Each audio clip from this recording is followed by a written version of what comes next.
Chapter 14. Southern Sudan, 2009. For 3 days, the air around Naya's home was filled with the sound of the drill. On the third afternoon, Naya joined the other children gathered around the drill site. The grown-ups rose from their work, pounding rocks, and drifted over too. The workers seemed excited. They were moving quickly as their leader called out orders. Then, whoosh! A spray of water shot high into the air. This wasn't the water that the workers had been piping into the borehole. This was new water, water that was coming out of the hole. Everyone cheered at the sight of the water. They all laughed at the sight of the two workers who had been operating the drill. They were drenched, their clothes completely soaked, though. A woman in the crowd began singing a song of celebration.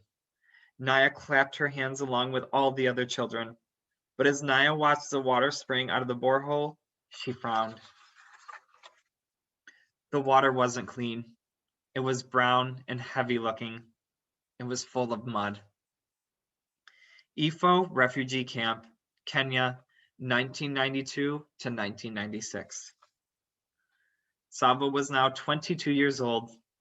For the past 5 years, he had been living in refugee camps in northern Kenya, first at the Kakuma camp, then at Ifo. Kakuma had been a dreadful place, isolated in the middle of a dry, windy desert. Tall fences of barbed wire enclosed the camp. You weren't allowed to leave unless you were leaving for good. It felt almost like a prison. 70,000 people lived at Kakuma. Some said it was more, 80 or 90,000. There were families who had managed to escape together, but again, as in Ethiopia, most of the refugees were orphan boys and young men. The local people who lived in the area did not like having the refugee camp nearby. They would often sneak in and steal from the refugees. Sometimes fights broke out and people were hurt or killed. After 2 years of misery at Kakuma, Salva decided to leave the camp. He had heard of another refugee camp far to the south and east, where he hoped things would be better. Once again, Salva and a few other young men walked for months. But when they reached the camp at Ifo, they found that things were no different than Kakuma. Everyone was always hungry, and there was never enough food. Many were sick or had gotten injured during their long, terrible journeys to reach the camp. The few medical volunteers could not care for everyone who needed help. Salva felt fortunate that at least he was in good health. He wanted desperately to work, to make a little money that he could use to buy extra food.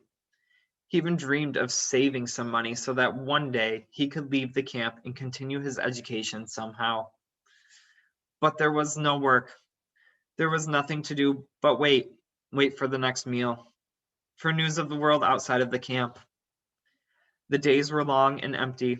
They stretched into weeks, then months, then years. It was hard to keep hope alive when there was so little to feed it. Michael was an aid worker from a country called Ireland.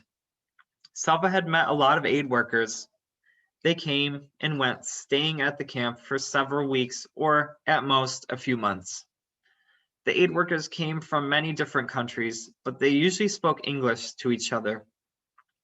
Few of the refugees spoke English, so communication with the aid workers was often difficult. But after so many years in the camps, Salva could understand a little English. He even tried to speak it once in a while, and Michael almost always seemed to understand what Salva was trying to say. One day after the morning meal, Michael spoke to Salva. "You seem interested in learning English," he said. "How'd you like to learn to read?" The lessons began that very day. Michael wrote down 3 letters on a small scrap of paper. A, B, C, he said, handing the scrap to Salva. A, B, C, Salva repeated. The whole rest of the day, Salva went around saying A, B, C, mostly to himself, but sometimes aloud in a quiet voice. He looked at the paper 100 times and practiced drawing the letters in the dirt with a stick over and over again. Salva remembered learning to read Arabic when he was young. The Arabic alphabet had 28 letters, the English only 26. In English, the letters stayed separate from each other, so it was easy to tell them apart. In Arabic words, the letters were always joined, and a letter might look different depending on what came before or after it. Sure, you're doing lovely, Michael said the day Salva learned to write his own name. You learn fast because you work so hard. Salva did not say what he was thinking, that he was working hard because he wanted to learn to read English before Michael left the camp. Salva did not know if any of the other aid workers would take the time to teach him. But once in a good while, it's good to take a break from work. Let's do something a wee bit different for a change. I'm thinking you'll be good at this. You're a tall lad. So Salva learned two things from Michael: how to read and how to play volleyball. A rumor was spreading throughout the camp. It began as a whisper, but soon Salva felt as if it was a roar in his ears. He could think of nothing else. America, the United States. The rumor was that about 3,000 boys and young men from the refugee camps would be chosen to go live in America. Salva could not believe it. How could it be true? How would they get there? Where would they live? Surely it was impossible. But as the days went by, the aid workers confirmed the news. It was all anyone could talk about. They only want healthy people. If you are sick, you won't be chosen. They won't take you if you have ever been a soldier with the rebels. Only orphans are being chosen.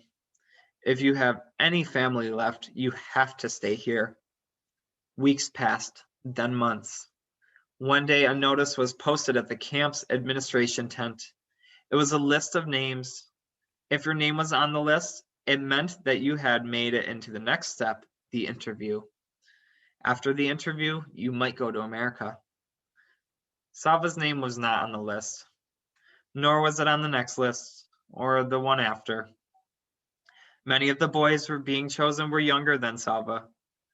Perhaps America doesn't want anyone too old, he thought. Each time a list was posted, Salva's heart would pound as he read the names. He tried not to lose hope. At the same time, he tried not to hope too much.